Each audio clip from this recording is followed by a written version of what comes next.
السلام عليكم ورحمة الله وبركاته. الحمد لله وبه نستعين.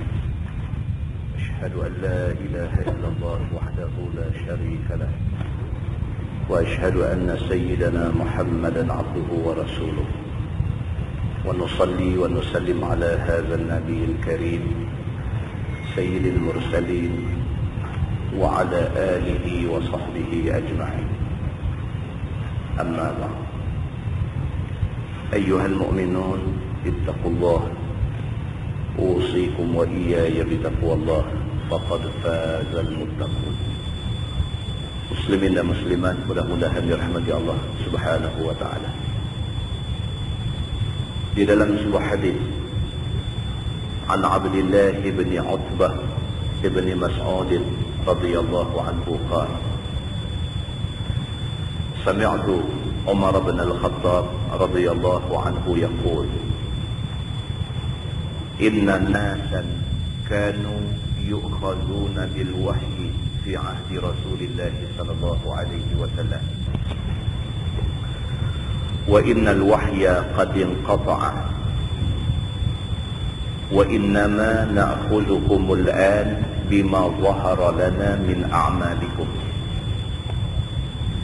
faman azhara lana khairan ammannahu wa qarrabnahu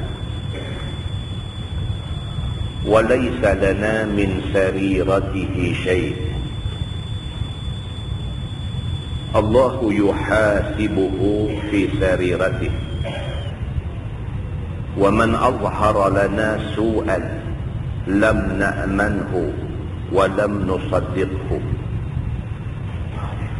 wa in qala inna sariratahu hasanah atau kama qala. Hadis sahih riwayat Al-Bukhari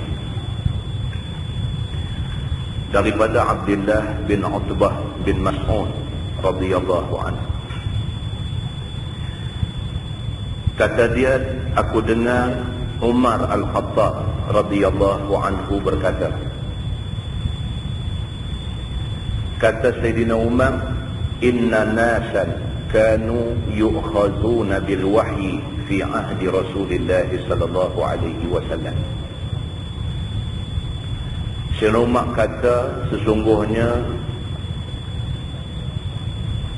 kami mengambil tindakan terhadap manusia berdasarkan kepada wahyu pada zaman Nabi sallallahu alaihi wasallam. Sayyidina Umar kata, zaman Nabi hidup, nak tahu orang tu baik ke tak baik ke, nak tahu orang tu baik ke jahat ke, nak tahu orang tu beriman ke munafik ke, Allah nanti bawa mai wahyu. Bila turun wahyu, tahulah orang tu orang macam mana. Tapi kata Sayyidina Umar, wa innal wahya qad inqata'a. Sayyidina Umar kata, tapi lah ni wahyu tak ada dah, pasal Nabi dah wafat. Zaman Sayyidina Umar menjadi khalifah ni, Nabi dah tak ada dah. Oleh kerana Nabi dah wafat, wahyu tak turun dah. Oleh kerana wahyu tak turun dah, tak tahu orang ni mukmin ke munafik ke, orang ni baik ke jahat ke, tak tahu sebab wahyu dah tak mai. Kata Sayyidina Umar, wa innama na'khudhukumul an bima dhahara sariratihi shay'. Kata Sayyidina Umar, wa innama na'khudhukumul an bima dhahara lana min a'malikum. Sayyidina Umar kata, oleh kerana tu kami mengambil tindakan ke atas seseorang itu berdasarkan kepada zahir amalan dia. Wahyu tak mai dah. Kalau wahyu mai senang. Apabila Abdullah bin Ubay bin Salul mai depan Nabi buat cakap baik, tapi belakang Nabi dia gasak Nabi habis-habisan. Sekira-kira kalau sekiranya orang tanya, kenal tak Abdullah bin Ubay bin Salul ni orang baik ke orang jahat? Tak kenal lah, pasal depan dia tunjuk baik. Orang kata pepat di luar, runcin di dalam. Tapi bila Allah turun wahyu kepada Nabi SAW, Nabi tahu Abdullah bin Ubay bin Salul, walaupun mai dia buat cakap manis, dia buat cakap lembut, tapi sebenarnya dia munafik. Wahyu beritahu. Bila Nabi tak ada, wahyu pun tak ada, maka tak kenal siapa kawan, siapa musuh. Kata Sayyidina Umar Al-Khattab, wa innama na'khuzukumul an bima zahara lana min a'malikum. Jadi lah ni kami tak tahu betul-betul orang tu baik ke tak baik, maka kami menghukum satu-satu orang itu berdasarkan kepada zahir amalan dia. Faman azhara lana khairan ammannahu wa qarrabnahu. Sayyidina Umar kata, kalau sekiranya dia zahirkan kebaikan, maka kami bagi keamanan pada dia. Kami tak kacau dia, kami tak buat apa-apa kat dia. Kami anggap dia orang Islam, orang yang beriman. Wa qarrabnahu, bahkan kami dekatkan dia dengan kami. Maknanya terima jadi kawan. Wa laysa lana min sariratihi syai', dan kami tak persoalkan hati dia macam mana. Depan kita dia mai tunjuk dia baik, dia bercakap benda tak berlanggar dengan agama dan sebagainya, maka kami kata dia orang baik kerana zahir dia tunjuk baik.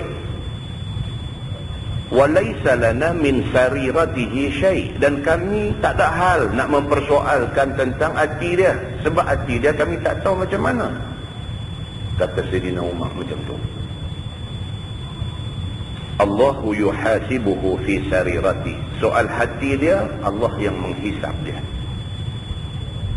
Sayyidina Umar kata, betul-betul hati dia beriman ke tak, itu Allah tahu. Maka Allah menilai dia. Kita tak tahu hati dia. Wa man azhara lana su'an lam na'manhu wa lam nusaddiqhu. Wa in qala inna sariratahu hasanah. Tapi sebaliknya, kata Sayyidina Umar, kalau dia tunjuk, dia zahirkan jahat dia, terang-terang dia tunjuk dia jahat, bercakap lawan agama, bercakap lawan Quran, bercakap lawan apa yang Nabi pernah pesan tinggal dan sebagainya, dia tunjuk zahir dia macam tu, lam na'manhu, kami tak bagi keamanan kepada dia. Walam nusaddiqhu, dan kami tidak akan membenarkan cakap dia. Wa in qala inna sariratahu hasan, sekalipun dia kata hati dia baik, kami tak terima kerana dia telah menunjukkan dia jahat. Hadis itu hadis sahih riwayat Al-Bukhari. Daripada hadis ni dapat kita faham, yang pertama sekali, kita tak tahu hati budi orang. Kita tak tahu hati budi orang. Kita nak menghukum dia, sedangkan dia tak tunjuk dia jahat, kita nak menghukum dia jahat, itu salah.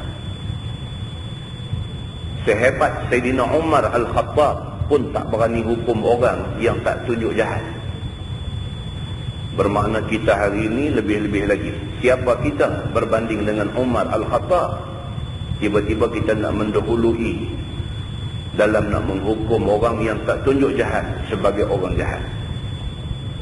Tapi apabila dia terbukti tunjuk dia jahat, maka dia perlu dianggap orang jahat. Hadis itu hadis sahih riwayat Al-Bukhari. Seperti mana yang berlaku kepada anak angkat Nabi SAW. Bapa dia pun anak angkat Nabi, dia pun anak angkat Nabi, iaitu Usamah bin Zaid bin Harithah radhiyallahu anhu. Dia pernah terlibat dalam satu perang, dan dia dah jumpa musuh di dalam medan perang. Dan bila dia angkat saja pedang, musuh mengucap la ilaha illallah. Dia tak peduli kepada ucapan musuh tu, dia terus tetak musuh tu dan musuh tu mati. Bila benda ni balik daripada perang, dilaporkan kepada Nabi SAW. Nabi SAW kata dekat dia, aqala la ilaha illallah wa qatalta. Nabi kata, Usama, Adakah musuh tu mengucap la ilaha illallah lepas tu kamu bunuh dia? Jawab Usamah, dia kata, ya Rasulullah, innama qalaha khawfan minas silah. Dia kata, ya Rasulullah, betul dia mengucap la ilaha illallah, tapi dia mengucap kerana dia takut pedang aku. Nabi kata, afala syaqaqta an qalbihi hatta ta'lama aqalaha am la? Nabi kata, kenapa hang tak ambil satu pedang, belah dada dia, tengok hati dia, supaya hang lebih pasti dia mengucap tu kerana Allah ataupun kerana takut pedang kamu. Fama zala yukarriruha hatta tamannaitu anni aslamtu yawma idzin. Usamah bin Zaid bin Harithah, Usamah kata, Nabi tu ulang sebut yang tu tak berhenti-henti, sampai aku teringat dalam hati aku, alangkah baiknya kalau hari ni baru aku masuk Islam, sudah tentu Allah ampunkan dosa aku kerana bunuh orang yang dah mengucap la ilaha illallah. Tuan-tuan dan puan-puan yang dirahmati Allah sekalian, hadis itu hadis sahih riwayat Imam Muslim. Usamah bin Zaid dianggap sebagai ahli keluarga Nabi, walaupun dia anak angkat Nabi. Ulama sepakat mengatakan Zaid bin Harithah bapa dia dan dia Usamah bin Zaid min ahli baiti Rasulullah sallallahu alaihi wasallam, daripada keluarga rumah Nabi sallallahu alaihi wasallam. Orang sehebat Usamah bin Zaid pun terlanjur dalam perbuatan dia, kerana dia rasa musuh ni mengucap la ilaha illallah kerana takut nak kena bunuh, maka kerana tu dia mengucap. Maka dia ingat lebih baik bunuh saja dia ni. Tapi Nabi SAW tak ingat macam tu.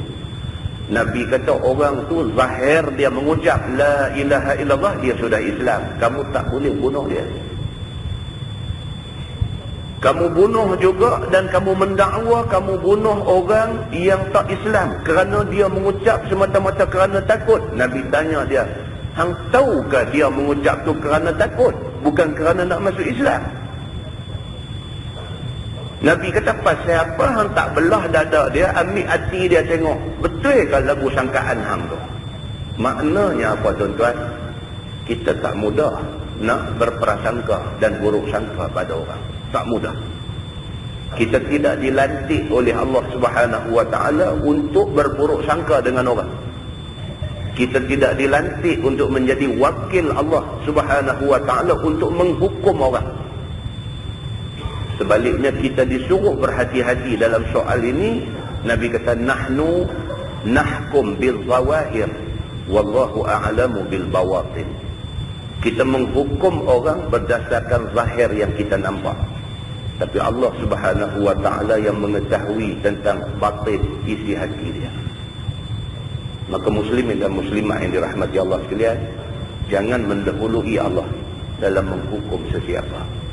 Mudah-mudahan mukadimah itu memberi satu ingat yang besar pada kita semua dan boleh membetulkan mana-mana silap yang kita buat sebelum daripada ini, insya-Allah. Kita menggunakan tafsir Nurul Ihsan jilid 3.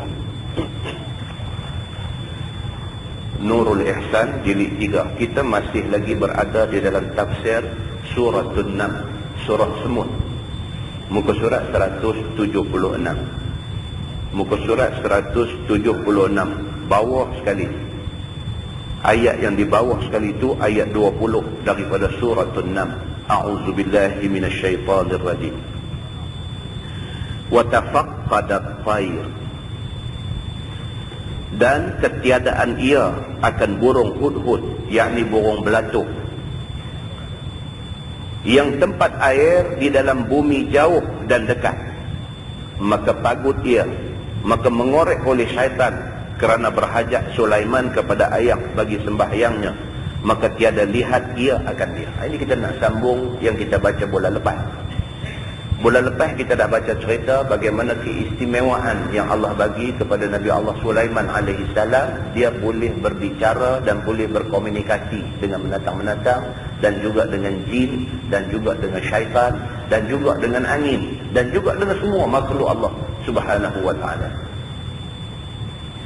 Dan bulan lepas kita dah baca cerita bagaimana Nabi Allah Sulaiman alaihi salam bawa satu pasukan bala tentera dia nak pergi ke satu tempat.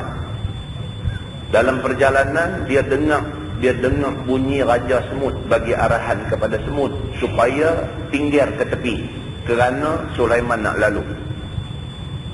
Itu kita dah baca pada bulan lepas. Malam ni sambung pula cerita apa? Nabi Allah Sulaiman alaihi salam selepas dia melepasi kawasan semut tadi ni, dia berhenti di satu tempat. Bila berhenti, dia buat roll call. Dia buat roll call, panggil semua orang-orang yang ikut dia nak cek siapa ada, siapa tak ada. Ketika Nabi Allah Sulaiman alaihi salam cek ni, Nabi Sulaiman mendapati burung hudhud tak ada dalam kumpulan itu. Bila cek tengok semua ada, semua benda ada, semua makhluk yang disuruh ikut dia ada belaka. Hudhud tak ada. Sedangkan hudhud ini adalah satu anggota penting di dalam jamaah Nabi Sulaiman alaihi salam. Kerja hudhud ni apa dia? Kerja dia ni akan riki tempat mana ada air. Dia akan buat servis. Hudhud akan terbang tinggi di atas, dia akan tengok kawasan mana yang merupakan kawasan lembah, kawasan wadi, kawasan ada air. Dan hudhud akan turun beritahu kita tuju ke arah ni kerana arah ni ada kawasan air. Bila sampai di situ, maka Nabi Allah Sulaiman alaihi salam akan perintahkan jin dan syaitan korek kawasan tu untuk nak dapatkan lebih air. Ini kerja hudhud. Tuan-tuan, dengar macam hikayat 1001 malam. Dengar macam tu. Tapi saya nak ingatkan diri saya dan tuan-tuan semua, kita sedang membaca ayat Quran. Ini bukan hikayat 1001 malam. Kita nak kena peringat. Pasal apa kadang-kadang dengar, dia air ni tak mau. Pasal apa? Pasal ini ayat Quran. Baik. Sambung ayat tu. Dia kata, faqala mali la aral hudhuda am kana minal ghaibin. Maka kata Sulaiman, apa kerana bagi aku tiada aku lihat hudhud, atau ada ia daripada jumlah sekalian yang gaib? Nabi Sulaiman bila beralih cek tengok nampak hudhud tak ada. Nabi Sulaiman kata di dalam ayat ni, dia kata mali, dia kata silap aku ke, tak kena aku ke, dia kata la aral hudhuda, aku tak nampak hudhud ni.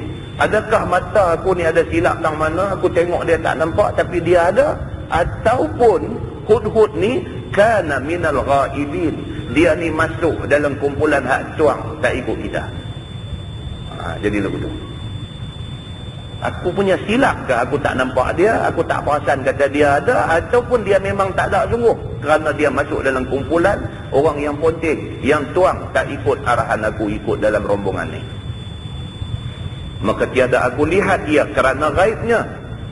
Maka sebab gaibnya itu ialah ketika suruh Sulaiman bina Baitul Maqdis, keluar hudhud pergi ke tanah haram Makkah serta dengan manusia dan jin dan syaitan dan maka keluar Nabi Sulaiman ke tanah haram Makkah serta dengan manusia dan jin dan syaitan dan tentera-tenteranya. Maka keluar Sulaiman daripada tanah haram pagi-pagi, qasadnya nak ke Yaman. Bila sampai di Sana'a ni ibu negeri Yaman lah ni. Sana'a ni sejak zaman Nabi Sulaiman alaihi salam sudah bernama Sana'a. Ni Yaman punya ibu negeri lah ni, nama dia Sana'a. Kita panggil San'a. Kan bahasa Rumi lah ni. S-A-N-A. San'a. Orang lah semua sebut begitu. Kan balik daripada Mekah, cerita saya di Mina itu duduk dekat apa nama Mu'asim, kan? Bahasa hadis dia kata Mu'aisim, kan? Kita duduk kat Mu'asim, kita ikut ejaan Melayu, Mu'asim. San'a lagi teruk, dia kata duduk ibu negeri Yaman, Sana, dia kata lagi teruk. Dalam bahasa Quran, dalam bahasa hadis dia sebut Sana'a. Maka Nabi Allah Sulaiman alaihi salam bila keluar daripada tanah haram itu, qasad hati dia, tujuan dia nak pergi ke Yaman. Bila sampai di Sana'a, yakni negeri tempat tinggal Puteri Balqis. Sana'a pada masa itu diperintah oleh Puteri Balqis. Pada waktu itu, waktu rembang, dia kata, lihat buminya cantik. Maka suka ia. Nabi Sulaiman alaihi salam bila sampai di Sana'a, cantik tengok Sana'a ni. Dengan bumi dia, dengan landscape dia, dengan apa nampak cantik. Maka berhenti tengah hari. Maka tak kala bimbang Sulaiman dengan turun, maka terbang hud-hud ke atas udara. Pada masa itulah hud-hud terbang. Dia terbang meninggalkan rombongan, meninggalkan kumpulan Nabi Allah Sulaiman alaihi salam. Lihat kanan, lihat kiri. Tiba-tiba terlihat dusun Taman Puteri Balqis. Dalam hud-hud ni duk terbang, dia nak menjalankan kerja dia. Pada mulanya nak cari kawasan yang wadi, kawasan ada air. Dalam duk terbang tu nampak dekat dengan Sana'a ni, dekat dengan ibu negeri Yaman ni, ada satu kawasan taman yang cukup cantik. Maka singgah ia padanya. Hud-hud ni bila tengok kawasan cantik ni, dia pun singgah sah. Macam kita hari ni lah, tujuan keluar daripada Tikam Batu ni nak pergi Sungai Petani. Sampai dekat apa, orang tu pulau apa dia panggil? Pulau Kepum apa? Pulau Spom tu ada satu aksiden orang tu, Montizat. Dan ni tak Monti nak sembang tak rancak malam ni. Kita kena Monti, kena tengok sama apa sembang malam ni. Hud-hud pun serupa lah jenis makhluk serupa tu lah. Kerja dia sebenarnya terbang tu nak meninjau kawasan ada air, nak pergi bagi tahu dekat Nabi Sulaiman. Terbang lain yang dia nampak. Dia nampak satu taman cantik dekat dengan Sana'a. Maka singgah hud-hud di situ. Tiba-tiba jumpa dengan hud-hud Yaman. Ada pula sepupu adik-beradik dia di situ. Jumpa pula dengan hud-hud Yaman. Nama dia Afir. Hud-hud Yaman ni nama dia Afir. Dan hud-hud Sulaiman nama dia Ya'fur. Ini ceritanya. Maka kata Afir ni hud yang apa, Yaman punya, yang Puteri Balqis punya, kepada Ya'fur, daripada mana engkau? Sembang pula doa ni. Jadi hud-hud Yaman tanya hud-hud Nabi Sulaiman. Dia kata, mai mana? Dia kata. Maka jawab Ya'fur, daripada Syam, serta tuan saya Sulaiman. Dia kata, kami daripada Syam, lu kawasan Syria, Jordan sana no. Kami ni musafir dalam perjalanan jauh. Bos aku nama Sulaiman, dia kata. Maka kata Afir, siapa Sulaiman? Dia tak kenal. Dia kata, leman mana? Maka kata Ya'fur, raja manusia, raja jin dan raja segala syaitan. Ya'fur ni banggalah, dia duduk di bawah satu raja besar, iaitu Nabi Sulaiman alaihi salam. Bukan sahaja Nabi, bahkan raja.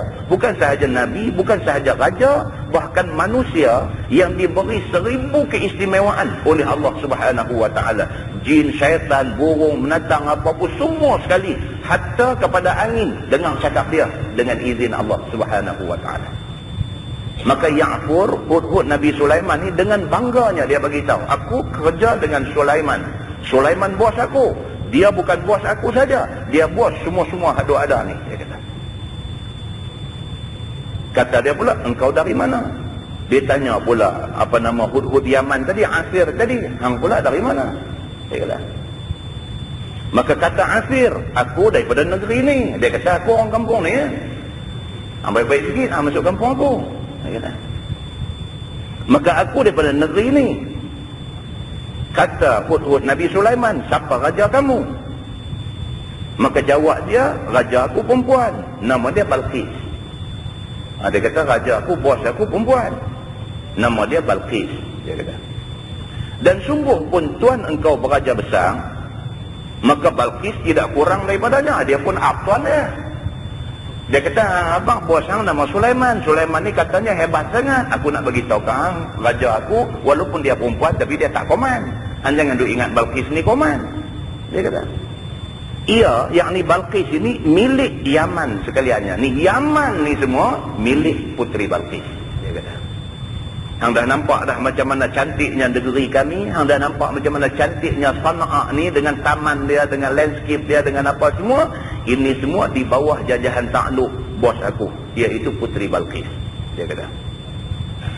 Maka di bawah tangannya, yakni di bawah tangan Balqis itu 400 raja. Dia. Kalau kita di Malaysia ni raja dah 12 orang pun dah hebat dah. Kan Great Britain pun seorang aja, Queen dia. Malaysia ni raja punya ramai. Rupanya pemerintahan Balqis lagi ramai raja. Maka kata dia, di bawah tangan Puteri Balqis ni ada 400 raja. Tiap-tiap satu raja 4,000 tentera bersedia untuk berperang. Satu raja ada 4,000 anggota tentera yang anytime tengah malam pun bunyi loceng lompat di perang. Depan. Dan ia ada 300 wazir, yakni menteri, dan 12 qaid, yakni kepala perang. Dia nak abang hebat ni yang kata bos dia Puteri Balqis ni. Raja saja sekian punya banyak, di bawah tu pula menteri saja ada 300. Kabinet Malaysia pun tak sampai 100 menteri. Kabinet Puteri Balqis ni tak tahu berapa punya ramai. 300 wazir, 300 menteri, dan ada 12 qaid, yakni kepala perang. Satu-satu qaid itu ada 12,000 orang untuk berperang. Tu kena buka kalkulator kira pula lah berapa ramai yang ada bawah pemerintahan Balqis. Begitu ceritanya. Maka kata akhir Puteri Balqis punya hudhud ni kata, tuan engkau suka bawa khabaran ini kepadanya, maka pergilah Ya'fur bersama-samanya. Dia kata dekat hudhud Nabi Sulaiman ni, dia kata aku pasti apa yang aku beritahu dekat hang ni, bos hang yang kata Sulaiman ni dia suka dengar kalau hang pergi beritahu. Nampak tuan-tuan? Ni ada cerita. Hang pergi jumpa bos hang yang kata nama Sulaiman ni, hang beritahu kat dia ada satu orang nama Balqis. Hang cerita dekat dia Balqis ni siapa? Cerita macam yang aku cerita tadi. Aku garanti bos hang suka dengar cerita ni. Dia kata begitu. Maka pergilah Ya'fur, hudhud Nabi Sulaiman ini bersama-sama dengannya. Maka tak kala ketiadaan hudhud itu. Ini pula cerita dekat tempat Nabi Sulaiman berkemah tadi. Maka panggil Sulaiman dengan pengulu burung, iaitu burung sesewah. Nabi Sulaiman panggil burung sewah ni, pengulu kepada burung semua. Maka tanya akan dia daripada hudhud. Dia panggil, dia kata hang incas burung dalam pasukan aku ni. Mereka very systematic. Manusia ada incas dia, jin ada incas dia. Incas jin Ifrit. Ifrit tu incas kepada jin. Syaitan ada satu incas dia, burung-burung ada satu incas dia. Apa-apa dia tanya kawan ni aja. Hang bertanggungjawab kepada yang duduk di bawah jagaan hang. Lah ni hudhud hilang. Aku mau penjelasan daripada hang, wahai sewah. Dia kata mana pi hudhud ni? Maka jawab dia, Allah Ta'ala pelihara tuan raja. Maka burung sewah ni kata dekat Nabi Sulaiman, dia kata Allah pelihara tuan. Tiada hamba ketahui. Dia kata yang ni nak jawab tak boleh lah, pasal saya pun tak tahu dia di mana. Dia kata. Maka kata Sulaiman, segera bawa hudhud. Dia kata okey, aku tak mau cakap banyak, hampir cari dia bawa mai depan aku lah ni. Nabi Sulaiman kata, panggil hudhud mai depan aku lah ni. Maka panggil ia dengan Raja Wali. Maka terbang Raja Wali ke atas udara. Sewah panggil Raja Wali pula, hang tolong pergi cari hudhud mai, bos dah naik angin lah. Itu cerita dia. Maka lihat kanan, lihat kiri, maka kelihatanlah hudhud datang. Bila Raja Wali terbang, dia terbang tinggi lah. Bila terbang tinggi, nampak hudhud ni. Waktu nampak tu hudhud ni on the way nak balik mai dah dekat Nabi Sulaiman. Maka turun Raja Wali hendak sambak hudhud. Maka kata dia, demi Tuhan yang menguatkan engkau dengan rahmat akan aku. Dia kata, maka katanya, beranak ibu engkau, beranak engkau. Nabi Allah bersumpah hendak azab engkau ataupun hendak sembelih engkau. Raja Wali beritahu dekat hudhud, aku bersumpah dengan nama Allah, bos dah naik angin. Lah bos nak jumpaan, hang pergilah jumpa dia, bagi penjelasan dekat dia. Tak kena gaya, dia akan hukum hang. Sama ada hukuman itu sembelih ataupun apa, yang tu aku tak tahu. Pulang kepada Nabi Sulaiman alaihi salam nak jatuh hukum tu. Firman Allah, la u'adzibannahu 'azaban syadida au la azbah la tu tak betul tu, tuan-tuan tolong perbetul. Bukan la azbahanna, la azbahanna. La azbahanna, bukan lam alif. Lepas tu alif lagi sekali dah. Dia lam alif zal ba ha nun. La u'adzibannahu 'azaban syadida au la azbahannahu au la ya'tiyanni bisultanin mubin. Begitu bunyi ayat dia. Kata dia, demi Allah, aku hendak azab akan dia, akan azab yang sangat. Nabi Sulaiman memang kata macam tu. Nabi Sulaiman kata, demi Allah, Hud balik mai sat lagi, aku tentu akan hukum dia. Ataupun aku nak sembelih akan dia. Ataupun kalau penjelasan yang dia bagi aku tak boleh terima, aku tak puas hati, la azbahanna, aku akan sembelih dia. Atau bawa datang akan daku dengan khabaran yang nyata atas uzurnya itu. Ataupun Nabi Sulaiman kata, balik mai bagi satu excuse, bagi satu alasan yang aku boleh terima. Kalau aku boleh terima, maka dia terlepas daripada hukuman. Tapi kalau alasan dia bagi aku tak boleh terima, aku mungkin akan bunuh dia, aku sembelih dia tak lagi. Itu ancaman Nabi Sulaiman kepada Hud yang tak ada dalam rombongan itu. Firman Allah, famakatha ghaira ba'id, maka duduk ia tiada lama, maka datang Hud kepada Sulaiman dengan tawaduk. Tak lama lepas itu Hud pun sampai balik menghadap Nabi Sulaiman, hal keadaan dia tawaduk, tunduk merendah diri dekat Nabi Allah Sulaiman alaihi salam. Kata dia, angkat kepalanya, hulur ekor dan dua sayapnya atas bumi. Maka kata Sulaiman, di mana engkau? Bila balik main ni buka sayap, tunduk merendah kepada Nabi Sulaiman. Nabi Sulaiman tak cakap banyak. Dia tanya, hang di mana tadi? Aku hendak azab engkau akan azab yang amat sangat. Maka sembah Hud. Nabi Sulaiman kata ke dia, aku akan hukum hang sat lagi, kerana hang tak ada ni dalam kumpulan kita tadi. Maka sembah Hud, ya Nabi, uzkur wuqufaka baina yadayillah. Hud kata dekat Nabi Sulaiman, ingat wahai Nabi Allah, engkau berdiri di hadapan Allah Subhanahu wa ta'ala. Hud dia peringat Nabi Sulaiman. Dia kata, ya Nabi Allah, dia kata, wahai Nabi Allah, aku nak ingatkan kamu raja, tetapi kamu juga berdiri menghadap Allah Subhanahu wa ta'ala. Makna dia, hang jangan senang-senang buruk sangka dekat aku, hang jangan senang-senang nak hukum aku. Dengar dulu apa cerita dia. Jangan terburu-buru dalam nak menghukum aku, dia kata. Maka ketar Nabi Sulaiman daripada perkataan itu. Nabi Sulaiman dengar, ketak dia. Ketak ni bukan takut dekat Hud. Ketak takut kepada Allah Subhanahu wa ta'ala. Biasalah tuan-tuan, bila ada power lebih sikit, ada kuasa lebih sikit, ada pengaruh kuat sikit, ada harta banyak sikit, dia ada rasa lebih sikit. Maka segera diingatkan dia oleh Hud ni. Hud ni kata, wahai Nabi Allah, baik-baik, walaupun kamu raja, walaupun kamu Nabi, tetapi kamu berdiri menghadap Allah Subhanahu wa ta'ala. Maksud dia apa? Dengar dulu penjelasan aku.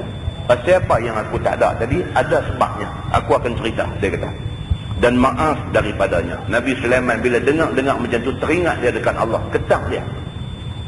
Dan dia kata, aku maafkan engkau. Kemudian kata dia, kemana engkau? Kemana engkau lambat tadi? Tanya lembut balik lah. Dia kata, okey, dah beritahu hang pergi mana tadi? Dia kata, faqala ahattu bima lam tuhit bih waji'tuka min saba'in binaba'in yaqin. Maka kata Ya'fur, yakni Hud Nabi Sulaiman ni, hamba lihat barang yang tiada tuan lihat, dan hamba datang kepada tuan daripada negeri Sabah. Dia kata, cerita dia yang tadi tak ada dalam kumpulan ni, aku dah terbang naik. Tujuan mula nak cari kawasan ayam. Tapi dalam pada duk terbang tu, aku dah nampak satu tempat yang cukup cantik. Tempat tu nama dia Negeri Sabah, dekat dengan Sana'a. Negeri Sabah ni sebuah kerajaan zaman dulu.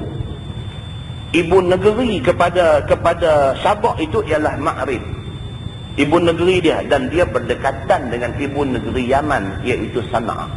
Ini cerita di dalam tafsirnya begitu. Dia bagi tahu dekat Nabi Sulaiman, tadi aku lepas pergi ke negeri Sabah dengan membawa satu khabaran yang yakin. Aku ada bawa satu berita, dan berita ni benar. Maka kata Sulaiman, apa khabaran itu? Nabi Sulaiman kata, apa benar? Apa benda yang nak cerita kat aku? Maka kata Hud itu, kata Ya'fur, inni wajadtum ra'atan tamlikuhum, bahawa hamba dapati ada satu perempuan yang milik jadi raja mereka itu akan negeri Sabah. Dia habaq dekat Nabi Sulaiman. Dia kata, wahai Nabi Allah, dia kata di negeri Sabak tu pemerintah dia raja. Raja tu satu orang perempuan. Nama dia Balqis binti Syarahbil. Raja besar yang memerintah Yaman itu. Telah diperanak akan bapaknya 40 keturunan raja-raja. Balqis adalah raja yang akhir sekali, dia kata. Balqis ni anak kepada Raja Syarahbil. Bapak dia raja besar. Anak-anak dia semua jadi raja. Dan Balqis ini anak bongsu dia kata. Ibunya nama Raihanah binti As-Sakit, iaitu Raja Jin, dia kata. Mak kepada puteri Balqis ini Raihanah nama dia. Raihanah ini, dia ni pun tak koman. Dia daripada keturunan jin, dia kata. Ini cerita sampai hari ini, tuan-tuan. Masyarakat jin disebut dalam Quran dan di dalam hadis Nabi SAW. Saya ingat di masjid mana? Di masjid Tanah Liat. Kita sikit lagi kita akan sampai ayat cerita tentang Nabi berdakwah kepada masyarakat jin. Sana dia akan cerita detail yang kata jin ni apa. Jin ni masyarakat dia macam mana? Jin ni Allah bagi keistimewaan dia macam mana? Dan benda ni semua sabit daripada hadis Nabi SAW. Dan jin ni boleh merupa dalam rupa apa? Ini semua disebutkan dengan jelas di dalam nas yang ada. Jadi muslimin dan muslimat yang dirahmati Allah sekalian, cerita dia macam tu.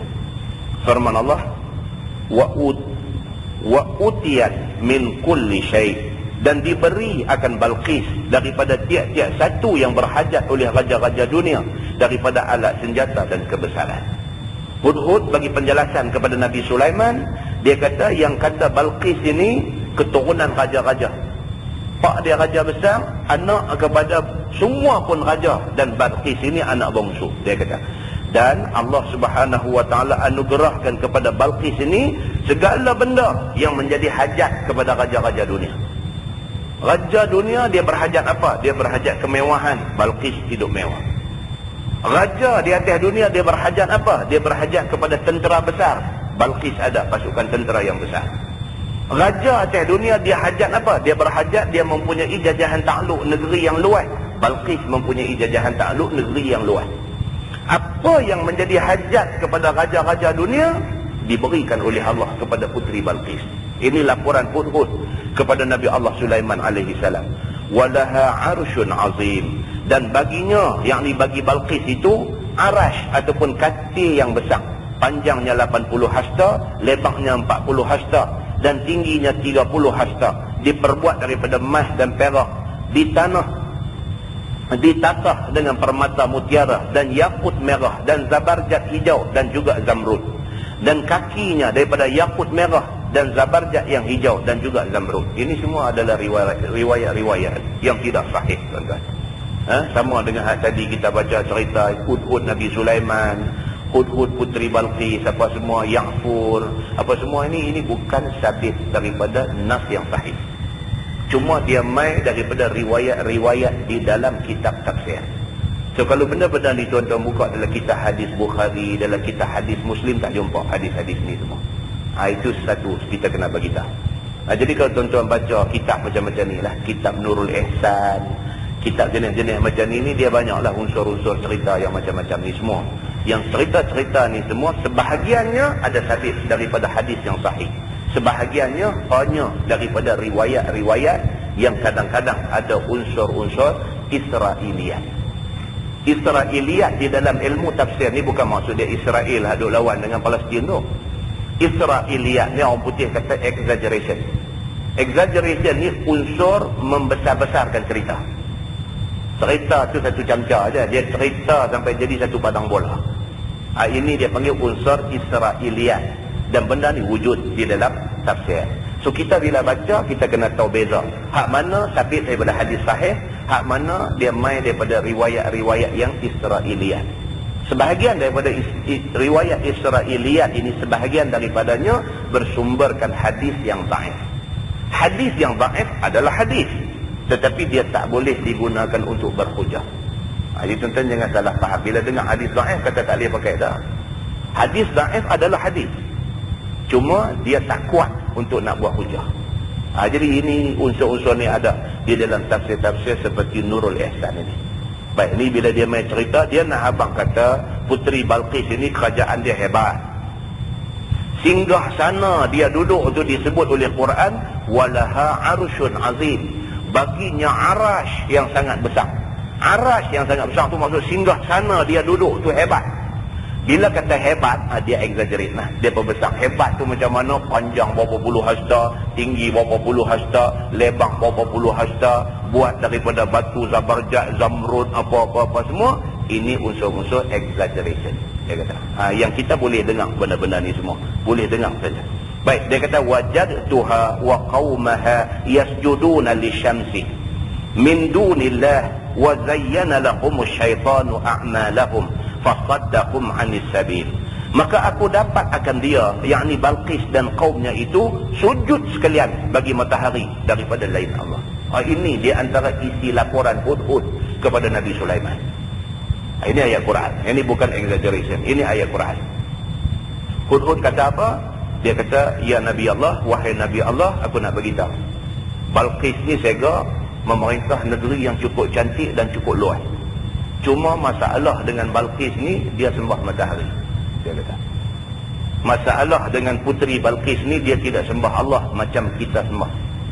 Tetapi Balqis, dia kata sembah matahari. Dia kata.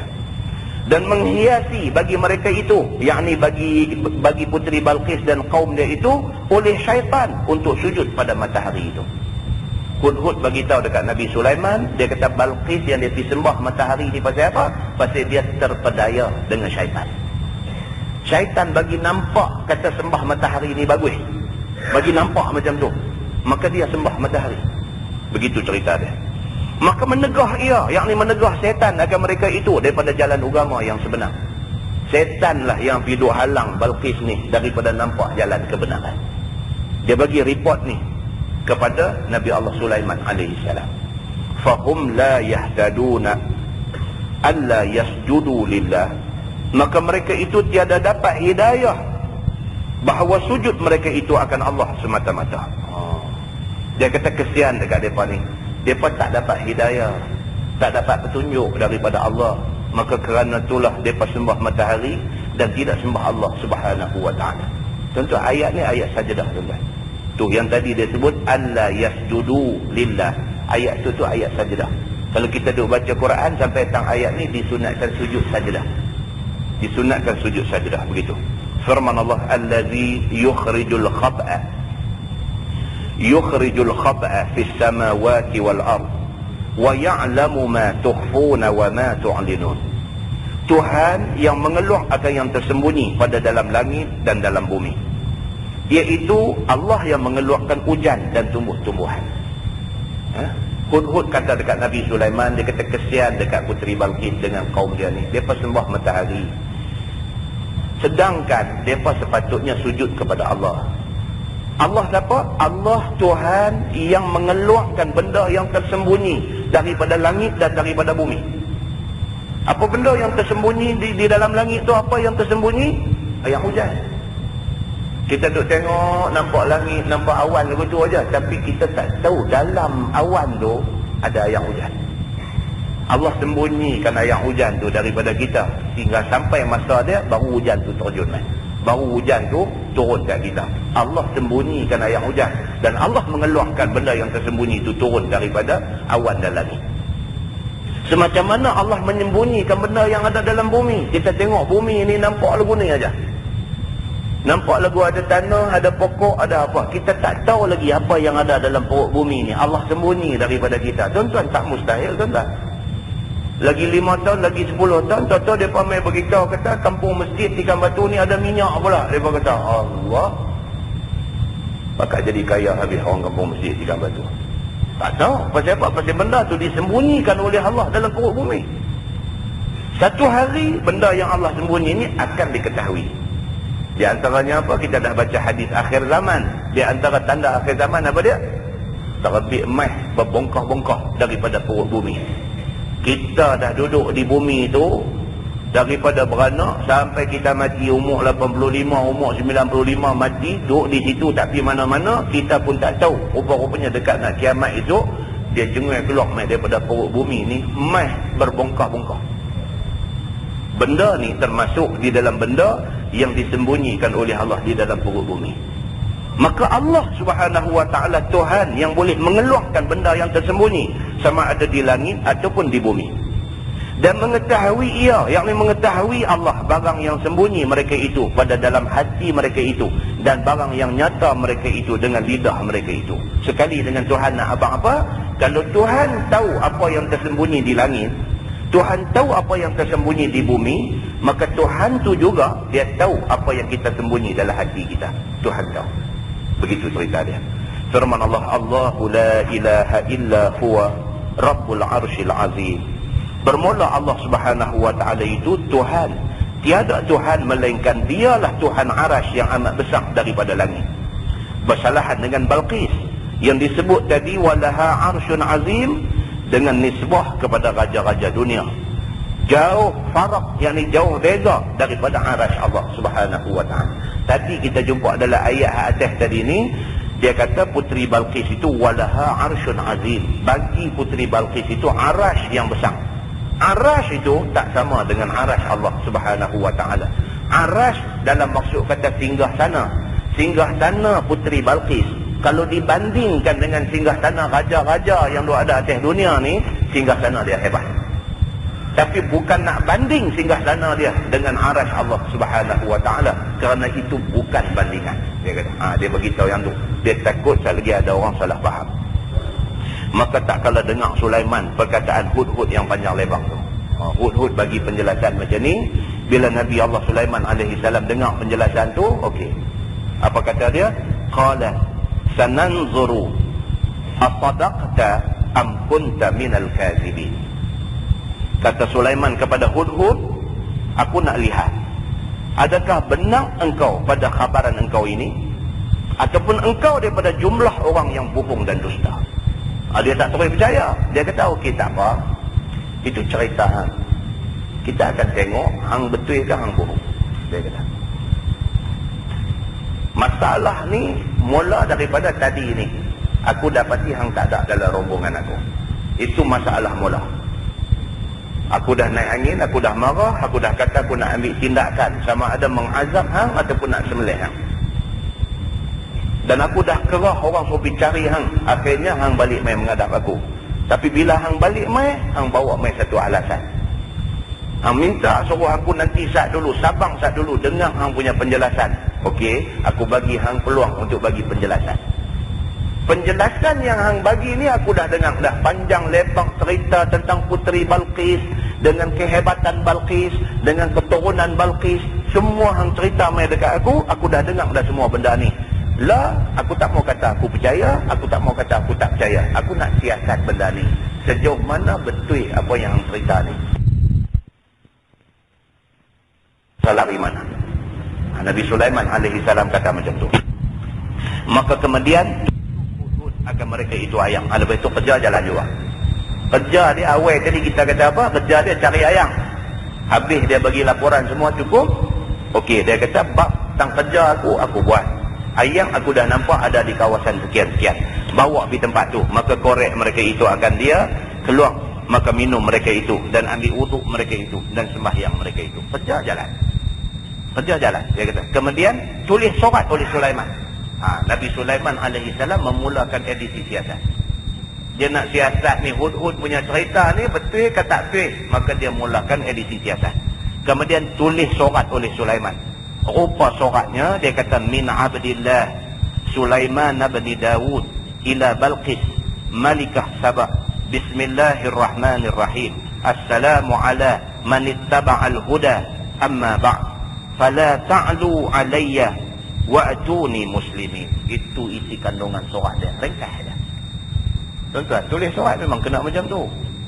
Tak payah ni di tengah kegelapan malam yang apa ni semua apa dengan bunyi cengkerek di rimba, apa lampu neon apa ni semua merapu. Hang nak abang apa? Hang nak abang apa? Anak abang kata nak minta cuti. Abang nak minta cuti. Jangan tidur pusing habis satu Sungai Petani, pusing semua baru nak abang kata nak cuti. Buang masa aku tak nak masa nak dengar yang ni semua. Maka Nabi Allah Sulaiman alaihi salam very objective, very practical. Apa benda yang dia nak tulis, dia tulis. Min abdillah Sulaiman bin Daud, dia kata. Daripada Abdullah, yakni hamba Allah. Sulaiman bin Daud, Sulaiman anak Nabi Daud. Kepada Balqis, yakni raja perempuan negeri Sabah. Bismillahirrahmanirrahim. Dia mula dengan Bismillahirrahmanirrahim. Salam atas mereka yang ikut hidayah. Dia tak bagi salam dekat Puteri Balqis sebab dia tahu Puteri Balqis sembah matahari. Tapi dia sebut di situ, dia kata apa? Assalamu ala manittaba'al huda. Aku ucap selamat, aku ucap salam kepada orang yang mengikut hidayah.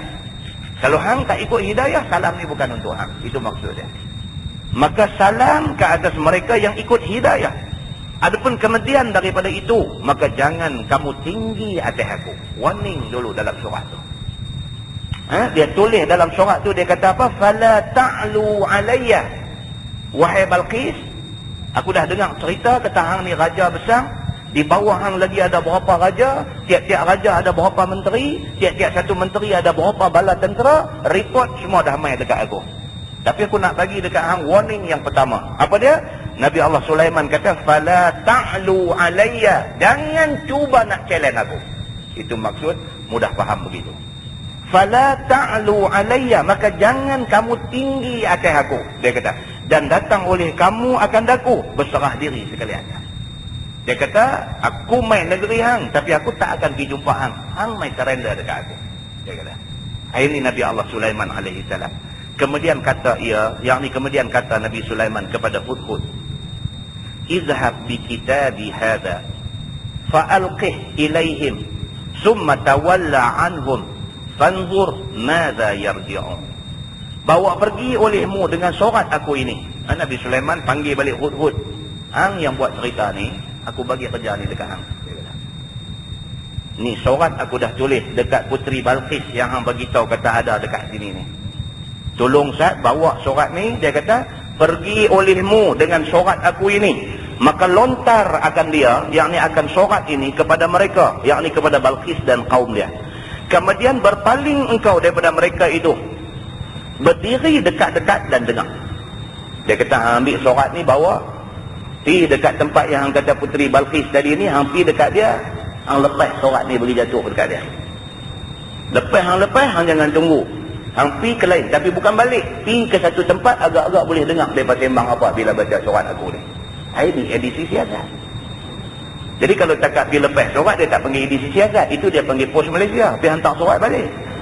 Ini dia kata pergi hantar surat, lepas tu hang pergi cari satu tempat cantiknya, duduk, pasang telinga, dengar apa mereka nak kata lepas mereka baca surat aku. Macam tu dia kata. Maka lihat olehmu apa suatu yang mereka itu hendak jawab. Duduk di satu tempat yang agak-agak boleh dengar apa mereka bersembang, record semua percakapan mereka. Maka ambil Hudhud akan surat itu dengan mulutnya. Hudhud pun dengar dah perintah ni, dia dah kenal dah. Kalau tak betul, hang tak salah di mana. Nabi Sulaiman dah kata dekat dia tadi ni, hang mai kat aku bawa cerita Balqis ni apa semua, aku akan siasat. Hasil siasatan, kalau menunjukkan kata hang bohong aku, hang tak salah di mana. Cerita dia malam ni makan gulai Hudhud, dia kata. Jadi dia pun tak buang masa. Bila suruh, dia terus gigit surat tu, terbang dia. Berhenti di hadapan Balqis. Terbang sampai dekat dengan Balqis. Keliling orang besar-besarnya. Pada masa tu Balqis duduk di singgah sana dia, dikelilingi oleh raja-raja dia semua. Orang besar dia. Maka terbang ia sebentar di dalam majlis Balqis itu. Round saya tengok dulu macam mana cerita. Manusia memandang kepadanya. Bila dia duduk buat round macam tu, orang pun bakal duduk tengok lah. Ini mana punya borong main ni? Maka angkat Balqis akan kepalanya. Bila semua pakat langut, Balqis pun langut. Macam kita lah. Semua ni saya duduk baca kitab ni, semua duduk tengokkan dia. Katalah saya berhenti tengok balik tu. Semua pakat tengok balik tu. Kan dia biasalah benda ni, biasalah lagu tu. Kan? Ni bila raja-raja ni semua pakat duduk langut tengok Aceh, Balqis takkan dia tak langut. Dia pun langut tengok juga. Begitu ceritanya. Maka lontar ia akan surat pada rebanya. Bila Balqis langut aja, Hudhud lepas surat tu jatuh hati reba Puteri Balqis. Macam tu ceritanya. Maka tak kala lihat ia akan surat itu dan capnya. Bila dia buka-buka tengok surat Nabi Sulaiman ni, ada mohor dia, ada cap mohor dia tu. Naik gerun dia. naik itu. Dia kata berapa banyak benda naik. Kan? Naik marah, naik geram, naik gerun, naik takut, naik seram. Kan? Yang turun ni apa? Kan? Semua naik aja. Jadi Puteri Balqis ni bila dapat saja sorat Nabi Sulaiman, buka tengok sorat tu, tengok cap dia ada di situ, dia punya cop kerajaan dia ada di situ, maka naik gerun dia. Balqis ni pun naik seram sejuk. Kerana kerajaan Sulaiman pada cincinnya itu, tengok mohor dia tu dah gerun dah. Tengok mohor dia tu dah gerun dah. Dan yang bawanya pula adalah burung. Lagi dia pelik. Pasal Balqis ni raja besar, tapi dia tak boleh kontrol binatang. Pasal Balqis ni dia raja besar, dia ada pula raja-raja di bawah dia, dia ada bala tentera, tapi dia hanya boleh kontrol manusia. Ini surat ni dihantar oleh satu burung. Mana orang yang hantar burung ni adalah orang yang boleh kontrol burung. Ini sudah satu benda yang hebat. Dan ketahui bahawa yang memberi surat itu terlebih besar daripadanya. Balqis dah rasa dah, mesti ni kawan yang kirim surat ni lebih hebat daripada dia. Selama ni dia dok rasa dia hebat. Bila main surat ni, tengok dengan cop mohor ni, tengok dengan burung main hantar ni, dia dok berasa tentu pengirim surat ni lebih hebat daripada dia. Macam tu. Maka baca ia akan surat itu. Faham. Kemudian datang duduk atas kursi kerajaannya. Buka surat tu baca fahamlah. Tulis ringkas macam tu tak faham pening. Kan tulis ringkas macam tu fahamlah. Dia pun balik pergi duduk atas singgasana dia, duduk balik di situ. Dan himpun orang-orang besar dia, panggil semua mai berhimpun. Dan Hudhud nanti hendak dengar. Hudhud dicari satu tempat cantiknya, duduk tunggu nak dengar. Apa nak jadi tak lagi? Qalat ya ayyuhal mala'u inni ulqiya ilayya kitabun karim innahu min Sulaiman wa innahu bismillahirrahmanirrahim alla ta'lu alayya wa'tuni muslimin. Itu isi kandungan surat tadi. Maka kata Balqis kepada orang besar dia, wahai orang-orang besarku. Mana satu betul ya? Orang-orang besarku kah? Orang besar-besarku kah? Mana-mana satu pun tak apa. Begitu. Jadi maksudnya dia kata dekat orang-orang besar ada depan dia, bahawa aku ini telah dilontar kepada aku surat yang mulia, yang tercap materi bahawasanya daripada Sulaiman.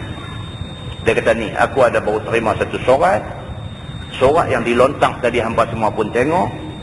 Dalam surat ni ada cap materi, bukan cap menteri, cap materi, satu cap mohor ada di situ. Katanya pengirim ni nama dia Sulaiman, dia kata. Dan bahawasanya madmun maksudnya konten dia, isi kandungan dia. Isi kandungan surat ni Bismillahirrahmanirrahim. Dia tulis macam tu, dengan nama Allah Tuhan yang Maha Pemurah Maha Penyayang, bahawa jangan kamu tinggi atas aku. Isi kandungan ni kira warning aja. Jangan duk berasa lebih besar pada aku. Macam tu. Dan datang oleh kamu akan daku taat, yang ni berserah diri. Sulaiman ni, yang kata Sulaiman yang kirim surat ni, dia pesan satu, jangan duk tunjuk besar lebih pada dia. Dan yang kedua, dia suruh kita pergi surrender dekat dia. Ini pengirim surat ni tulis macam tu. Maka tak kala selesai daripada baca surat Sulaiman itu, qalat ya ayyuhal mala'u aftuni fi amri ma kuntu qati'atan amra hatta tashhadun. Maka berkata ia, yang ni berkata Puteri Balqis, wahai orang-orang besar aku, fatwakan oleh kamu akan daku pada kerja suruh aku ini, pada kerja surat aku ini. Apa mau diperbuat aku? Tiada putus suatu kerja sehingga kamu naik saksi bersetujuan.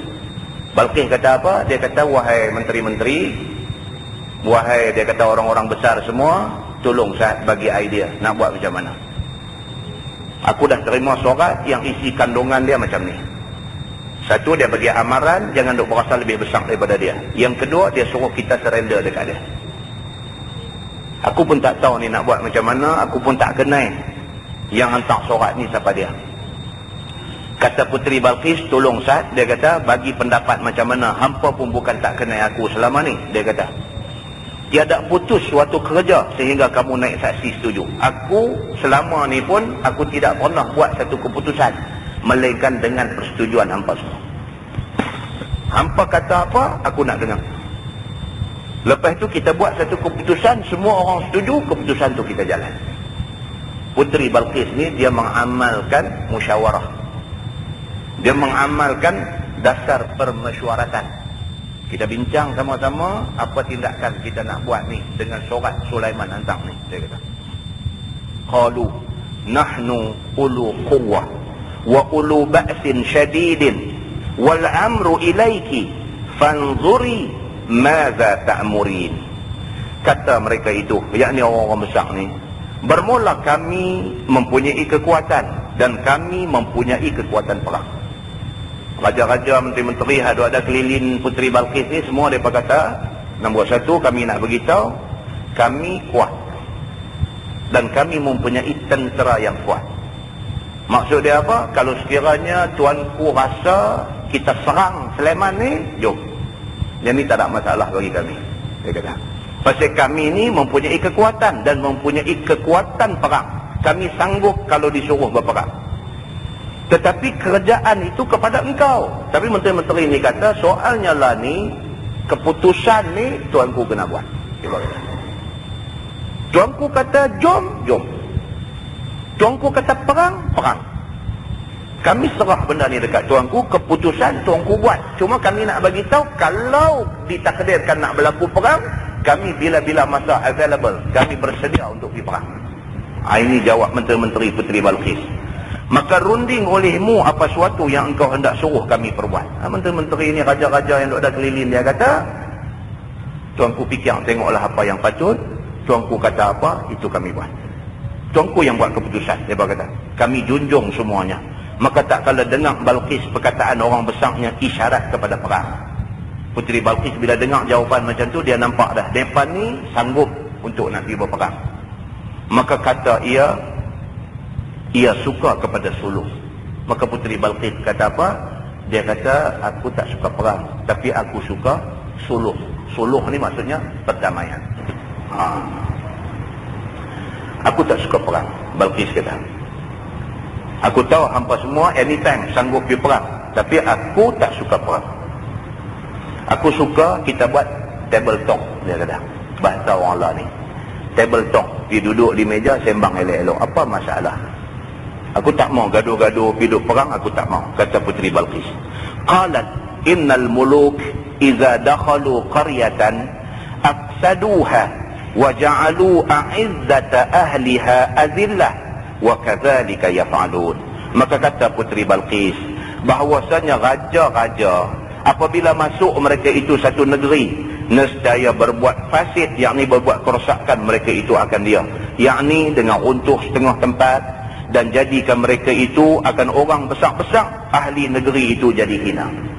Dia kata, aku tak suka perang, pasal perang tak bawa untung apa. Puteri Balqis kata, kalau berlaku perang, satu kerajaan serang masuk satu kerajaan, satu negeri serang masuk satu negeri, apa yang kita akan dapati hasil daripada peperangan? Puteri Balqis kata, apa yang akan kita tengok bila berlaku perang ialah bangunan ada runtuh semua sekali. Itu hasil perang.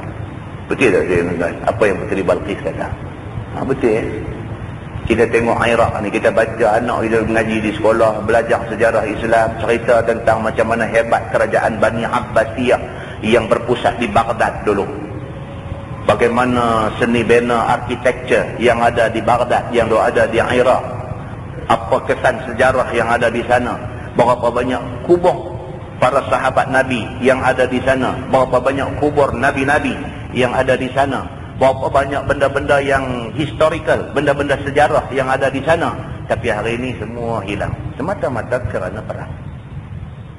Jadi cerita perang, cerita bergaduh, cerita nak jadi huru-hara ni bukan cerita Islam suka. Bukan cerita macam tu. Perang jalan terakhir, itu pun apabila diserang. Itu pun apabila diserang. Islam apabila dia pergi ke negeri lain, dia bukan menyerang, dia bukan menakluk. Itu sebab dalam bahasa hadis dia guna perkataan futuh. Dia guna perkataan futuh. Dia guna perkataan pembukaan. Nabi daripada Madinah, Nabi masuk balik Mekah. Nabi tak serang Mekah. Nabi membuka kota Mekah. Ini kena faham. Islam bukan menyerang. Islam membuka. Maksudnya daripada Mekah tu, negeri yang terkatup pemikiran dia, tak nampak kebenaran Islam. Bila Nabi main, Nabi pergi buka hak duk tutup mereka ni, bagi mereka nampak Islam ni rupanya bagus. Maka pembukaan kota Mekah tak berlaku tumpah darah. Setitik darah pun tak tumpah waktu Nabi membuka kota Mekah. Sayyidina Umar Al-Khattab pun dalam kebanyakan negeri dia masuk, dia membuka negeri-negeri. Dengar aja pasukan Umar nak masuk main, negeri itu dah surrender dah. Bahkan negeri yang Umar tak masuk pula minta supaya Umar masuk dan menaungi negeri mereka. Pasal mereka melihat negeri yang dinaungi oleh pemerintahan Sayyidina Umar Al-Khattab, negeri itu terbuka minda mereka. Ini konsep yang kita nak kena faham. Bukan cerita perang menyelesaikan masalah. Selagi ada jalan boleh nak elak perang, selagi ada jalan rundingan, maka berunding itu yang lebih baik. Puteri Balqis, bila menteri-menteri dia dan orang-orang besar dia kata, kami anytime sanggup pergi perang. Dia kata, aku tak suka perang, aku suka suluh, aku suka perdamaian. Pasal apa? Pasal bila satu negeri langgar satu negeri, kerosakan saja yang akan jadi. Tak ada benda baik yang akan jadi. Runtuh setengah tempat, dan jadi mereka itu orang besar-besar ahli negeri menjadi hina. Bila negeri kena takluk, pemimpin negeri jadi Saddam Hussein. Tuan, mata boleh tengok. Siapa Saddam Hussein sebelum jadi macam hadu jadilah ni? Siapa Saddam Hussein? Siapa Saddam Hussein hari ini?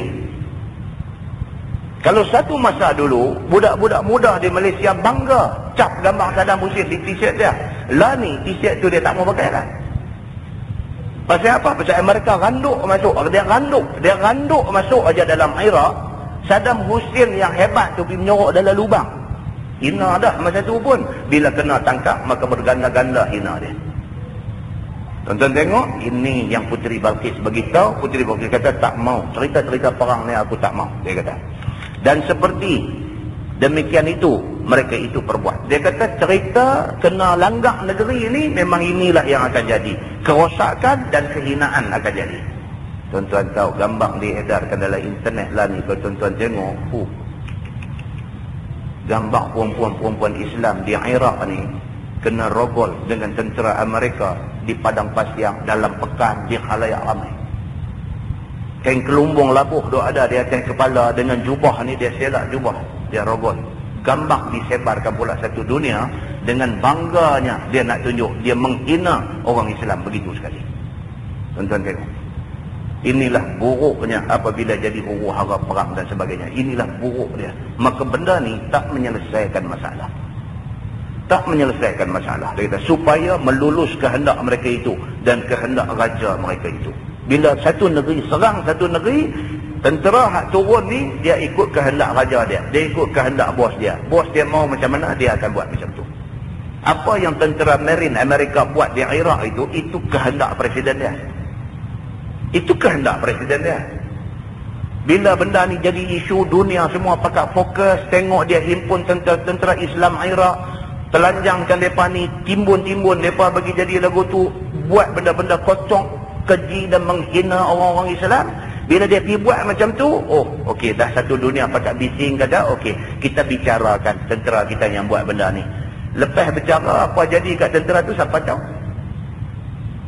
Dah dia pergi bagi satu banglo tepi laut tang manakah, hang duk tang ni, hang champion pasal hang boleh buat macam ni, aku puas hati pasal hang boleh hina orang Islam ni satu dunia, tengok macam mana mereka kena hina. Siapa tahu? Dia bercara di mana pun kita tak tahu, bila dia bercara pun kita tak tahu, apa hukuman yang dia jatuhkan dekat tentera dia yang buat lagu tu pun kita tak tahu, apa kesudahan tentera tu pun kita tak tahu. Daripada awal kita kena hina sampai sudah kita kena bohong. Lagu tu aja cerita yang jadi. Ini akibat peperangan. Perang bila jadi, inilah jadi dia. Korban nyawa tak payah cakap. Tapi ini yang Puteri Balqis kata apa? Kemusnahan dan juga penghinaan. Ini yang tak boleh tahan, dia kata. Dan orang-orang yang beri surat ini pun begitulah. Dia anggap buruk. Puteri Balqis ni dia kata ni orang yang hantar surat mai jatuh hati riba aku tadi ni, maksud dia Sulaiman, Nabi Sulaiman alaihi salam. Dia kata dia ni pun macam itulah, serupalah bila langgar negeri orang, inilah benda yang akan jadi, dia kata. Baik, firman Allah, wa inni mursilatun ilaihim bihadiyatin fanaziratun bima yarji'ul mursalun. Dan bahawasanya aku hendak suruh kepada mereka itu dengan bawa hadiah persembahan. Dia main psikologi. Puteri Balqis ni rupanya cerdik. Dia hantar main surat kat kita bagi amaran. Kita hantar balik hadiah kat dia. Dia kata, tuan-tuan, kekerasan kalau dilawan dengan kekerasan, musnah jawapan dia. Tapi kekerasan dilawan dengan lemah lembut, dia jadi lain ceritanya. Islam ajak macam tu. Islam ajak macam tu. Bila keras, kita slow. Kita duduk bersagang keras sama, habis. Lingkup habis semua kita. Baik. Jadi, apa kata Puteri Balqis? Kita hantar hadiah pergi dekat Sulaiman ni. Dan aku nanti lihat dengan apa suatu bawa balik segala pesuruhan yang bawa persembahan itu. Kita hantar hadiah pergi kat dia, tengok apa dia nak buat dekat utusan kita. Tengok apa respon dia. Kita tengok dulu, dia kata. Jika ada ia raja, tentu terima persembahan itu. Ini test. Kita bagi hadiah dekat Sulaiman. Kalau dia terima, makna dia raja. Maka lepas itu kita perang dia, dia kata. Dan jika ia nabi, sudah tentu dia tiada terima, dia kata. Balqis kata, kalau Sulaiman ni katalah dia ni nabi. Tuan-tuan tahu, zaman Nabi Sulaiman ni selepas zaman Nabi Daud, selepas zaman Nabi Allah Musa, dah ada 2 kitab dah sebelum tu. Kitab Zabur yang Allah buat turun dekat Nabi Daud, bapa Nabi Sulaiman, sudah ada. Kitab Taurat yang buat turun dekat Nabi Musa, sudah ada. Dalam Zabur, dalam Taurat, sudah ada cerita tentang Nabi-Nabi ini semua. Maka Balqis, satu orang puteri yang bijaksana, dia tahu tentang kewujudan Nabi-Nabi ini. Jadi mungkinkah Sulaiman ni Nabi? Dia duk ingat lagu tu. Lah, kita test. Kalau kita hantar hadiah, dia terima, dia raja aja, dia bukan Nabi. Tapi kalau kita hantar hadiah, dia tak mau terima hadiah, dia memang Nabi, dia kata. Maka kalau sekiranya dia Nabi, dia tak terima ia, maka kita ikut akan dia, dia kata. Kalau dia tolak hadiah kita, dia Nabi, okey, dia suruh kita pergi serah diri, kita pergi surrender, jom kita pergi surrender. Aku pun nak surrender dekat dia kerana dia Nabi, dia kata. Tuan-tuan tengok bijaknya yang kata Balqis ni. Maka pilih Balqis 500 hamba laki-laki, diberi pakai perempuan. Pula dah, dia suruh jadi pondan pula 500 orang. Dia ambil 500 orang laki-laki, pergi cupok misai janggut hang semua, dia kata pergi bumbuh bedak sejuk apa lebih kurang, hang pergi jadi perempuan, dia kata. Dan diberi naik baral, bagi naik keldai pula perempuan ni. Dan 500 hamba perempuan diberi pakai laki-laki, maka diberi naik kuda. Panggil pula perempuan, tempek-tempek misai apa lebih kurang, buat muka cengih apa semua, hampa naik kuda, tunjuk kata hampa ni laki-laki. Ni ceritanya.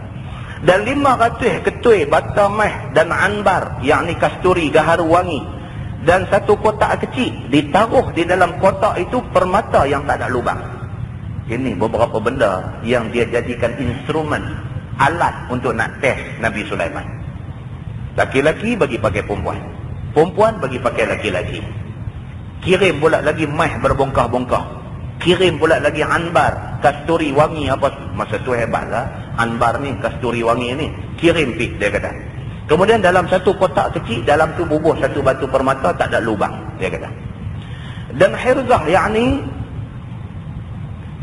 kulit siput engah, dia kata. Dan juga bubuh satu kulit siput engah yang berlubang-lubang dan bengkok-bengkok. Dan panggil ia seorang orang besarnya yang bernama Munzir bin Umar, dan diberi kawannya orang yang berakal fikiran serta sepucuk surat. Kirim juga satu pucuk surat kepada Nabi Sulaiman. Maka sebut segala jenis persembahan itu dan kata, jika engkau Nabi, bezakan antara hamba laki-laki dan hamba perempuan. Dan khabar apa yang ada di dalam kotak dahulu daripada bukanya. Satu surat tu bunyi macam teka-teki. Dia suruh satu orang bijak daripada kalangan dia, hang bawa surat ni pergi bagi dekat Nabi Sulaiman. Pergi bagi dekat Sulaiman ni, dalam surat tu dia bagi benda ni. Baiklah, ni yang main ni ada 500 orang laki-laki, 500 orang perempuan. Yang hak laki-laki tu sebenar perempuan, hak perempuan tu sebenar laki-laki. Kita buat api, kita ubah. Laki-laki bagi nampak macam perempuan, perempuan bagi nampak macam laki-laki. Kita suruh dia tunjuk hak mana laki-laki, hak mana perempuan. Satu. Kemudian dia kata, ni kotak yang kata permata tak ada lubang tadi ni. Sebelum buka, cekar dulu apa ada dalam tu. Dengar ni macam cerita Pak Belalang, nujum Pak Belalang. So, teka apa ada dalam, kan? Susah hati dandan. Panggil belalang, terkejut dia ni. Oh, dia tahu juga rupanya kata ada belalang. Ini bukan cerita nujum Pak Belalang. Ini betul memang cerita. Dia kata, dan perlubang akan permata. Okey, dah hang teka. Katalah hang teka, kata dalam kotak tu ada permata. Buka-buka permata sungguh. Okey, tak apa, hang baru betul satu. Kata permata, memang permata betul. Baik, tolong buat lubang dekat permata ni pula. Itu lagi satu ujian. Maka perlubang akan permata itu. Dan termasuk benang di dalam hirzah dengan tiada minta tolong jin dan juga manusia. Lubang apa nama tadi yang kata kulit siput rengah tadi ni, lubang tu suruh masuk benang dalam tu. Ini semua kerja susah nak buat. Dia suruh Nabi Sulaiman buat. Dan suruh ia, yakni suruh Balqis itu akan hamba laki-laki bercakap dengan suara perempuan dengan Sulaiman, dan suruh hamba perempuan cakap dengan suara laki-laki. Jenuh ayat ni. Kan? Suara garuk ni dia suruh dia buat perempuan. Tanya nama apa? Ramlah. Dia abang Ramlah lagu tu. Kan? Gilah-gilah tangan Ramli rupanya. Kan? Lagu tu dia nak taubat. Kemudian kata Balqis kepada pesuruhnya. Kemudian Balqis kata dekat utusan dia ni. Dia kata, lihat, jika Sulaiman pandang kepada kamu dengan marah, maka ia raja. Kalau hang bawa keluar yang ni semua, nak test dia ni semua, dia marah. Dia kata, aku tak ada masa ni semua, ni main teka-teki ni semua, aku tak ada masa. Kalau dia respon macam tu, jelas dia ni bukan Nabi, tapi dia raja. Nabi tak akan respon macam tu, dia kata. Maka jangan takut kepadanya. Kalau dia bukan Nabi, dia sekadar raja saja, tak usah takut. Kita lawan dengan dia tak apa, dia kata. Dan kita lihat,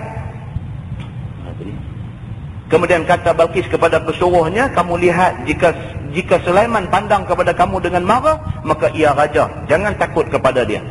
Kita lebih besar lagi daripada dia. Kalau dia raja aja, kita boleh kalahkan dia. Jangan takut. Dan jika pandang kamu dengan lemah lembut dan senyum, maka ia Nabi. Dia kata. Balqis kata, hang tengok betul-betul. Macam ni punya teka-teki kita buat keluar kat dia, kalau dia boleh senyum lagi dengan kita, dia ni Nabi. Dia kata. Tapi dia terlupa. Hud-hud duk dengar balik siang tu kan. Dia terlupa berdari kan. Hud-hud duk ada tepi balik jalan. Tu macam dia duk dengar. Yang ni maklumat nanti bocor tak lagi. Kan dia terlupa. Bukan dia terlupa, dia tak tahu. Kan dia tak tahu macam tu. Dia kata, maka engkau ambil faham akan perkataannya. Dia pesan dekat utusan dia ni. Balqis pesan. Dia kata, hang faham betul-betul apa yang dia cakap. Dia kata. Maka tak kala dengar hud-hud. Dengar dah dekat saya ni. Dengar dah. Maka tak kala dengar akan hud-hud, maka bersegera ia kepada Sulaiman bawa kabaran itu.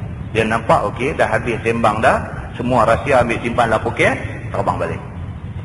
Begitu. Maka suruh Sulaiman akan jin perbuat medan. Ni cerita Sulaiman pula di sana. Dia dah buat dah persediaan dia. Balqis nak main ni, persediaan sudah dibuat. Sulaiman suruh jin buat satu medan lapang. Ni nak sambut ketibaan puteri Balqis ni.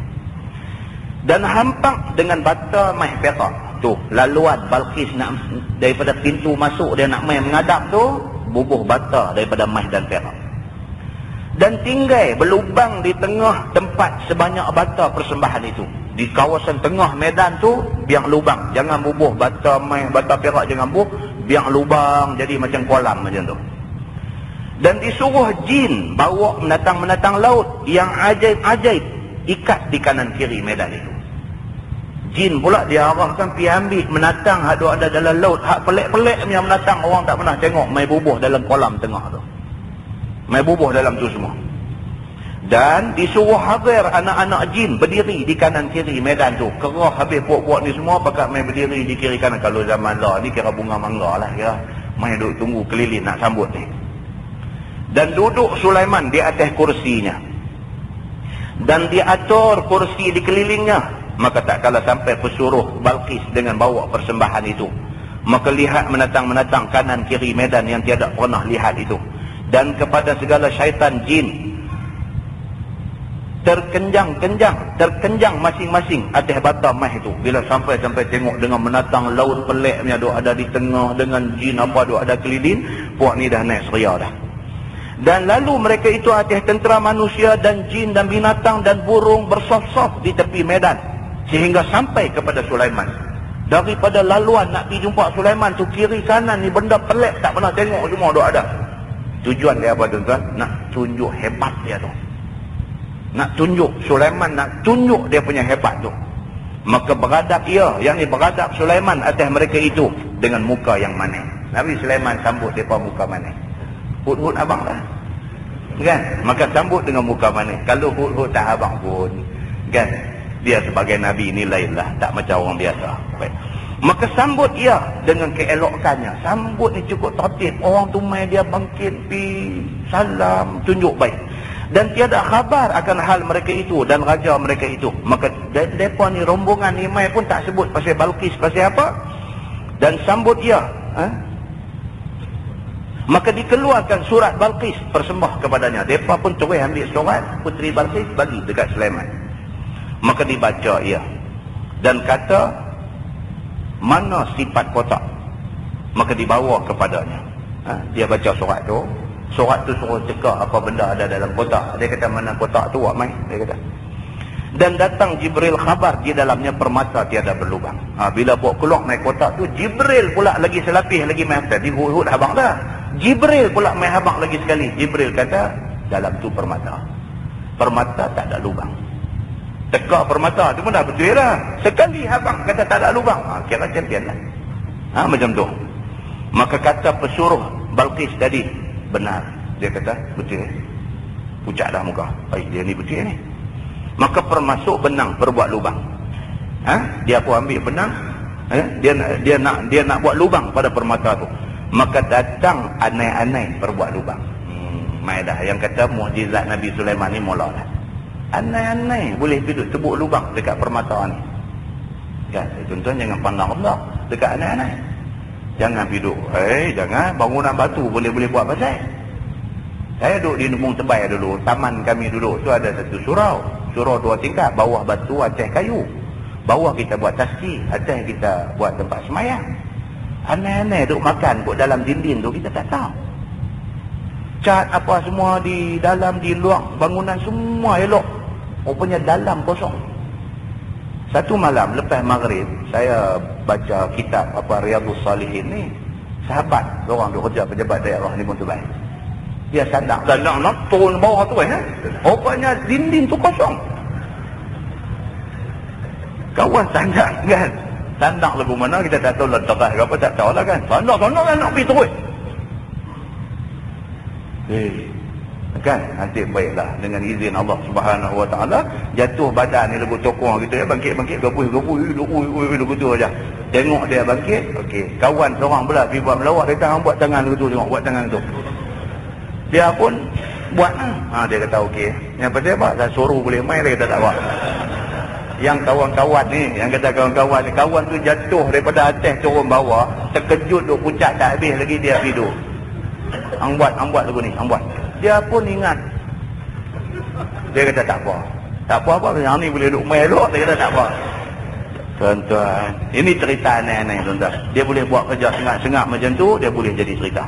Maka datang aneh-aneh berbuat lubang pada permata tu dan masuk tali. Maka diminta rezekinya pada pokok kayu. Ini dia panggil Israiliyat lah. Sampai tahun ni dia dah jadi Israiliyat. Dah jadi huraian, dia boleh lebak-lebak dah tu. Maksud dia apa? Lepas aneh-aneh buat kerja, dia pergi tebuk permata tu, aneh-aneh minta upah dia. Apa upah dia? Dia kata minta upah dia, minta rezekinya pada pokok kayu. Maka bermula daripada situ, dia kata aneh-aneh ni duk makan kayu. Dia kata, yang ni Israiliyat. Dia dengar belajar tu tadi kan. Baik, dan kata Sulaiman, siapa bawa masuk benang di dalam hirzah tadi? Dia kata ni dalam kulit siput ngah tadi ni, siapa yang hidup pasang benang ni susah ni? Maka datang ulat. Nabi Sulaiman tanya aja ni, siapa ni boleh buat kerja ni, masuk benang dalam kulit siput ngah ni?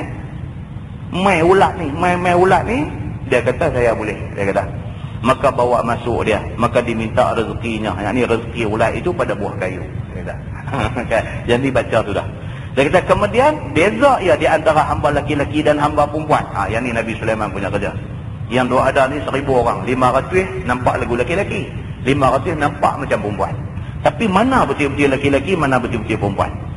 Yang ni dia kata disuruh oleh Nabi Sulaiman. Kemudian baginda, kemudian beza ia di antara hamba laki-laki dan perempuan dengan suruh basuh muka dan basuh tangan. Dia panggil, suruh pergi basuh muka, basuh tangan.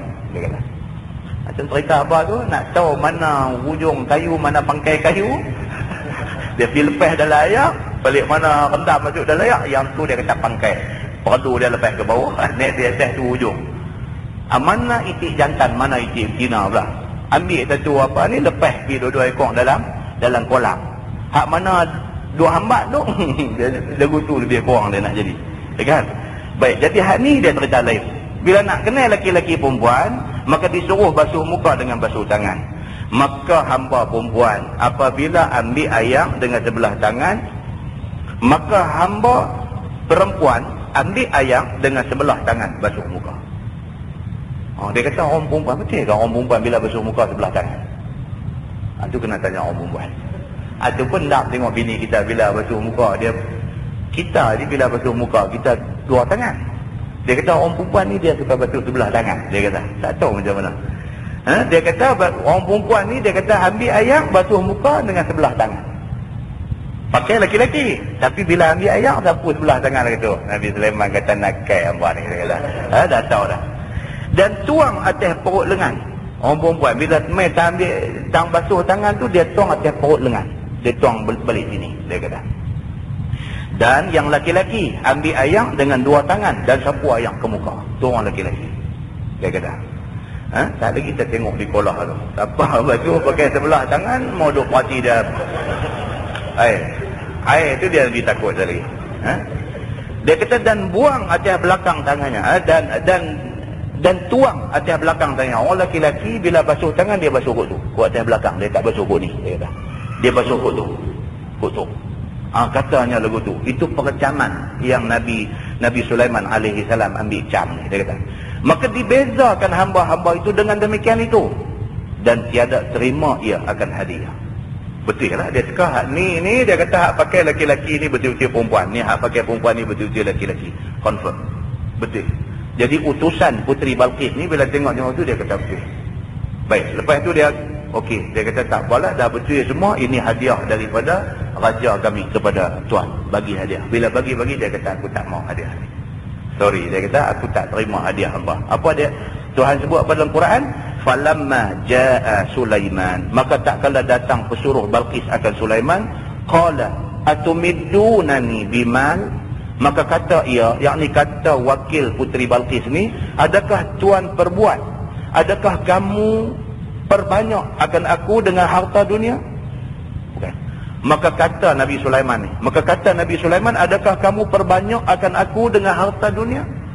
Dia kata hampa nak test aku dengan harta dunia kah? Dia kata fama atani Allahu khairun mimma atakum, maka barang yang telah dikurnia Allah kepada aku daripada jadi nabi dan daripada jadi raja, itu terlebih baik daripada barang yang beri akan kamu daripada dunia ni. Ni takat banyak yang hampa nak bagi kat aku ni, tak ada apa-apa. Tuhan bagi kat aku lebih berganda-ganda daripada ni. Terima kasih, aku tak mau hadiah ni. Maknanya apa? Dia menolak hadiah tu. Bal antum bihadiyatikum tafrahun. Tetapi bermula kamu ni dengan hadiah itu suka sekalian. Kerana suka kamu dengan kebesaran dunia. Dia kata aku tak macam hamba. Hadiah ni kalau boleh dekat hamba kan, seronok tak tahu nak abang. Tapi aku tak mau hadiah ni. Dia jawab lagu tu. Kemudian firman dia irji' ilaihim. Wallahualam, kita sambung kemudian. Panjanglah tu, panjanglah. Lepas habis dah dia test ni semua, Nabi Allah Sulaiman alaihi salam kata dekat kumpulan yang mai rombongan daripada Puteri Balqis ni, dia kata irji' ilaihim. Okey lah ni, hampa pergi balik. Hampa pergi balik. Falana'tiyannahum bijunudin la qibala lahum biha wala nukhrijannahum minha azillatan wa hum saghirun. Dia sambung ayat itu. Kita akan tengok cerita dia insya-Allah. Panjang ni, kalau kita nak habis cerita ni, mau jadi 10.30. Kan? Lepas ni tuan-tuan, dia akan main cerita menarik apa? Dia akan main cerita Puteri Balqis ni, lepas rombongan dia balik bagi tahu, dia kata, tuanku, nampaknya Sulaiman ni Nabi. Dia kata, semua test yang tuanku bagi ni nampak semua macam yang kita sangka jadi. Terbukti dia seorang Nabi. Maka Balqis pun bila dengar macam tu, dia pegang pada kata dia. Kalau macam tu, kita kena pergi surrender dekat dia. Bila dengar kata Balqis nak pergi surrender ni, sana persiapan buat lagi sekali pula. Sana persiapan buat lagi, kita akan tengok macam mana Nabi Sulaiman pula nak test Balqis pula macam mana. Kan? Kemudian pada celah tu ada pula satu postman karat sudah buat main satu cerita tak betul pula dekat Nabi Sulaiman. Mai habang pula dekat Nabi Sulaiman, dia kata, tuanku, saya habang awal-awal. Kalau tuanku ada ingat macam nak jatuh hati dekat Balqis ni, baik cancel awal-awal. Pasal apa? Dia kata pasal puteri Balqis ni rupa dia cantik, kaki dia macam keldek, dia kata. Kan? Yang kemudian dia akan main dalam Quran. Ini cerita dalam Quran, dia akan cerita apa? Nabi Sulaiman akan buat medan tu, di tengah tu dia bubuh apa nama ikan yang pelik-pelik tadi ni, di atas tu dia bubuh kaca.